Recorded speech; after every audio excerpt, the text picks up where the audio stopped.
Hi friends, welcome to Shri Charepalli బ్రాహ్మణవంటలు. ముందుగా సబ్స్క్రైబర్లకు అందరికీ కూడా హృదయపూర్వక ధన్యవాదాలండి. ఈరోజు మా అమ్మగారు పొట్లకాయ స్టఫ్డ్ కర్రీ, అంటే నూనెంకాయ మాదిరి పొట్లకాయ నింజుడుకాయ అంటారు దీన్ని. చాలా బాగుంటుందంటే టేస్ట్ నూనెంకాయ చేసుకున్నట్లే ఉంటుంది. దాంట్లో వంకాయ వేస్తాము, దీంట్లో పొట్లకాయ వేస్తాము, అంతే తేడా. కాకపోతే పొట్లకాయ ఆరోగ్యానికి మంచిది కాబట్టి వంకాయ మాదిరి ఇది కూడా చేసుకొని తినచ్చు. సూపర్గా ఉంటుంది, టేస్ట్ బ్రహ్మాండంగా ఉంటుంది, ఆరోగ్యానికి చాలా చాలా మంచిది. మీరు కూడా చేసుకొని తిని ఆరోగ్యంగా ఆనందంగా ఉండండి. ఇంకా ఈ వీడియో మీకు కన్నా నచ్చినట్లయితే లైక్ చేయండి, షేర్ చేయండి, సబ్స్క్రైబ్ చేయండి, పక్కనే ఉన్న గంట సింబల్ని ప్రెస్ చేయండి. అప్పుడే మేము చేసే వీడియోలన్నీ మీకు నోటిఫికేషన్ వస్తాయండి. ధన్యవాదాలండి. ఇంకా లాస్ట్ వీడియోలో నేను ఒకటి, ఆయన వావిలాల రాంబాబు గారు అని నెల్లూరు, ఆయన పేరు తప్పు చెప్పానండి, మోహన్ గారు అని చెప్పేసి పొరపాటు అయిపోయింది. ఇప్పుడు ఆ కాయలు కూడా వచ్చేసాయి, ఇవి దెబ్బకాయలు నెల్లూరు నుంచి ఆయన బస్సులో పంపించారు, తీసుకున్నాను. అవి కూడా చేస్తాను నెక్స్ట్ ఒక 2 days 3 days తర్వాత ఆ వీడియో కూడా పెడతానండి. దెబ్బకాయ ఊరగాయ పచ్చడి అన్నీ పెడతాము, చూడండి.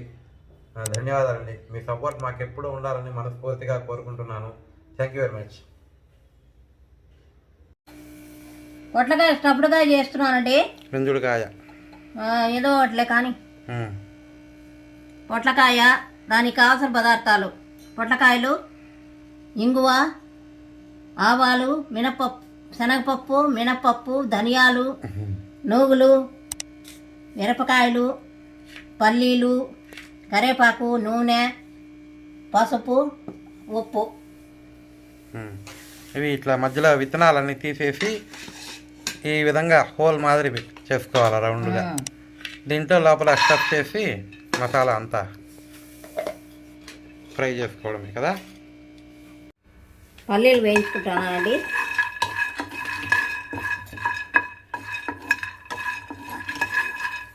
దోరగా వేసుకోవాలా. కొద్దిగా నువ్వులండి, పల్లీలు కొద్దిగా వేగిన తర్వాత నువ్వులు వేసుకోవాలి. మిరపకాయలు ఒకటే రెండా? 2 వేసినా అంతే, కారం ఎక్కువ అయితే మళ్ళా.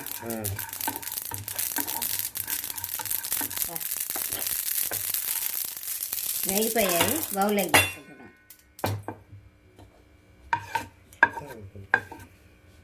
శబ్దం చేయకూడదు, అంతే కదా. ఒక స్పూను శనగపప్పు, స్పూన్ మినపప్పు,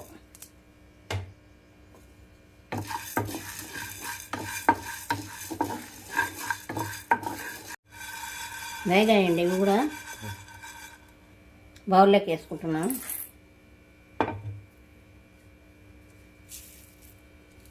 కొద్దిగా ధనియాలు, ఒక 1/2 స్పూను,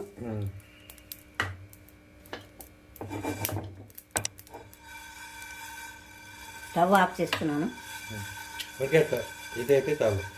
వేడైతే చాలు, మంచి వాసన వస్తుంది కదా.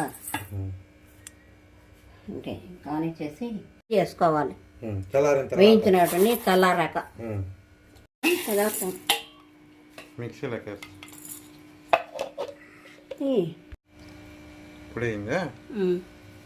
కొద్దిగా పసుపు వేస్తున్నానండి, తగినంత ఉప్పు వేస్తున్నాను.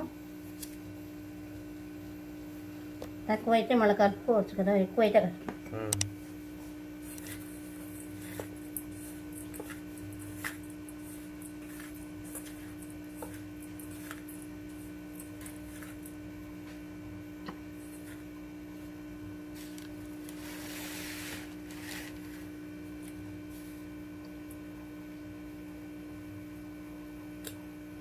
చట్నీ పక్కల వేసుకోరాలనా?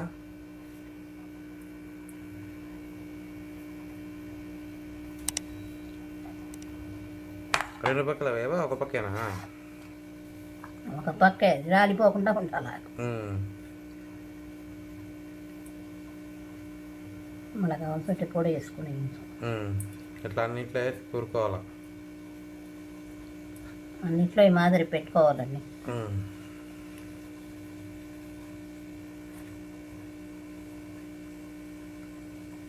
నూనె వంకాయ మాదిరే ఉంటుంది కదమ్మా ఇది కూడా.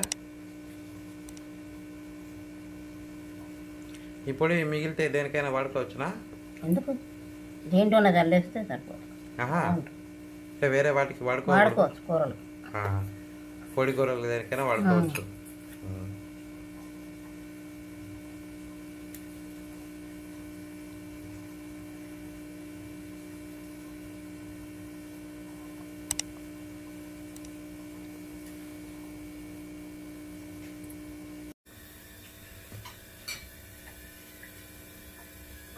నూనె పెట్టుకున్నాయి, నూనె వేస్తున్నానండి తిరగబాతకి. అదే అవి ఫ్రై చేసుకోవాలి. స్టప్పుడుకాయ, నుంజుడుకాయ, స్టఫ్డ్ నుంజుడు. టీస్పూన్ ఆవాలు వేసుకోండి, హాఫ్ స్పూన్.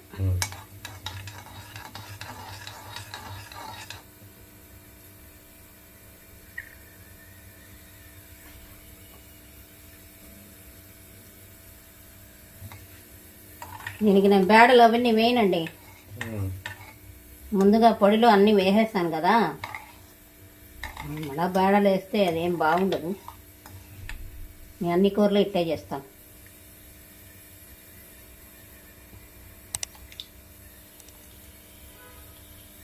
తినలేని వాళ్ళు కూడా ఉంటారు కదా, బేడలు నవల లేకుండా, వాళ్ళకు ఇది బాగుంటుంది ఈ కూర. పంటకి బేడలు వస్తే వస్తారు, భయపడతారు తినేదాన్ని.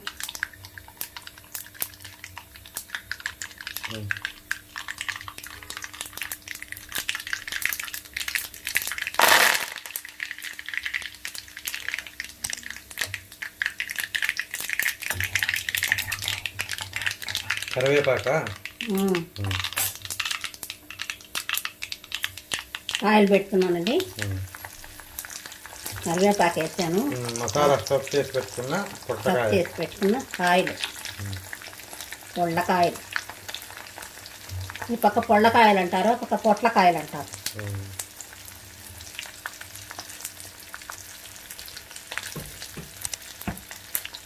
బాగా ఫ్రై అవ్వాలా? ఇది ఎంతసేపు పడుతుంది? వాడద్దు, మగ్గాలి కదా బాగా.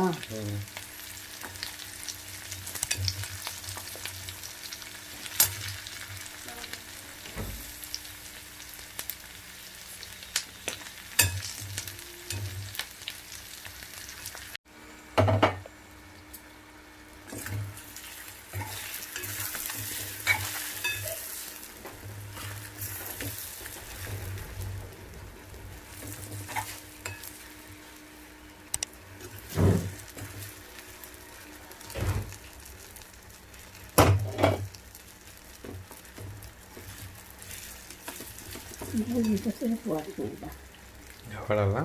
వాడలేదా? వాడాలి.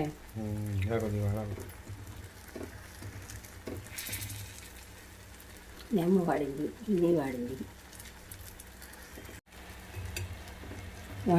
వాడి బాగా వాడిపోయిందండి. పొడి వేస్తాను.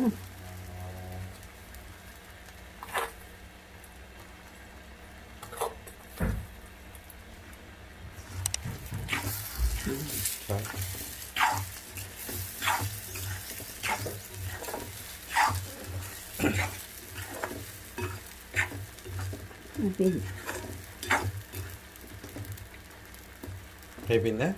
ఇంకా దించేయడమే అంతే. ఆఫ్ చేస్తున్నా స్టవ్. బౌల్లోకి తీసుకుందాం.